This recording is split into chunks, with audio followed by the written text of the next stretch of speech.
Assalamualaikum warahmatullahi wabarakatuh. Saya Maulidia Sania Alia Putri, absen 19 dari 11 MIPA 2, akan menjelaskan kerangka 5W1H yang telah saya buat dengan tema pertempuran puputan Margarana. Pembahasan pertama yang akan saya sampaikan terdiri dari 4 poin, yaitu yang pertama, what? Apa tujuan dari pertempuran puputan Margarana? Yang kedua, who? Siapa yang memimpin pertempuran puputan Margarana? Yang ketiga, when? Kapan pertempuran puputan Margarana terjadi? Dan yang keempat, where? Di mana pertempuran puputan Margarana terjadi? Pertempuran puputan Margarana merupakan salah satu pertempuran antara Indonesia dan Belanda dalam masa Perang Kemerdekaan Indonesia yang terjadi pada 20 November 1946 di Margarana yang terletak di utara kota Tabanan, Bali. Pasukan Indonesia dipimpin oleh Kepala Divisi Sunda Kecil Letkol I Gusti Ngurah Rai yang membawahi pasukan Ciungwanara. Tujuan mereka melakukan pertempuran puputan Margarana ini adalah untuk melawan pendudukan Belanda yang ingin menguasai Bali kembali setelah Jepang menyerah kalah dalam Perang Dunia Kedua. Pembahasan kedua yang akan saya sampaikan terdiri dari 2 poin, yaitu 5. Why? Mengapa pertempuran puputan Margarana bisa terjadi? Dan yang terakhir, 6. How? Bagaimana dampak dari pertempuran puputan Margarana? Penyebab awal mula terjadinya Perang Puputan Margarana karena lahirnya Perjanjian Linggarjati antara pemerintah Indonesia dengan Belanda pada 10 November 1946.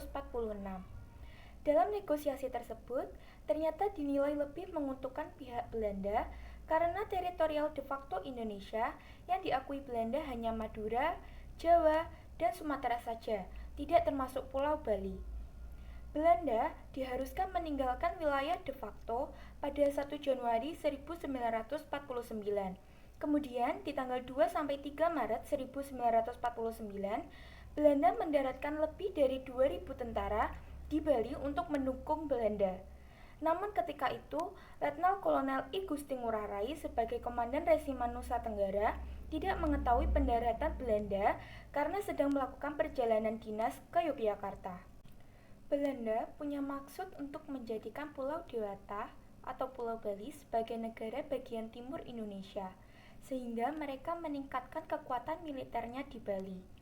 Tidak hanya itu saja, Belanda juga mendaratkan kapal di pelabuhan lepas pantai Baling. Perjanjian Linggarjati dianggap dapat membahayakan Republik Indonesia dan mengecewakan masyarakat Bali yang masih ingin menjadi bagian tanah air. Alih-alih harus dikuasai pihak asing.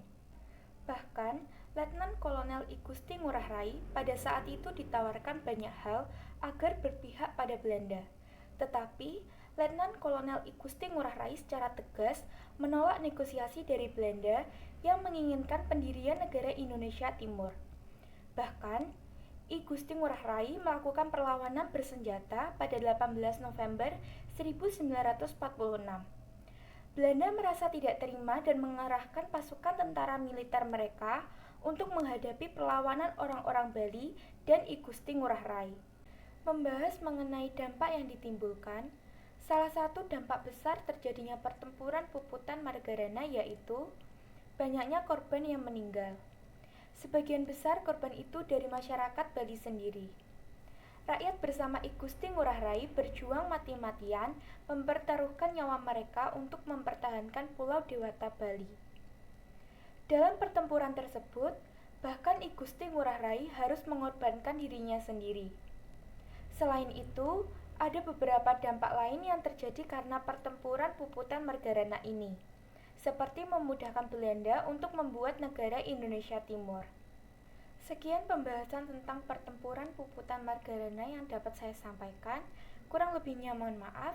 Terima kasih. Wassalamualaikum warahmatullahi wabarakatuh.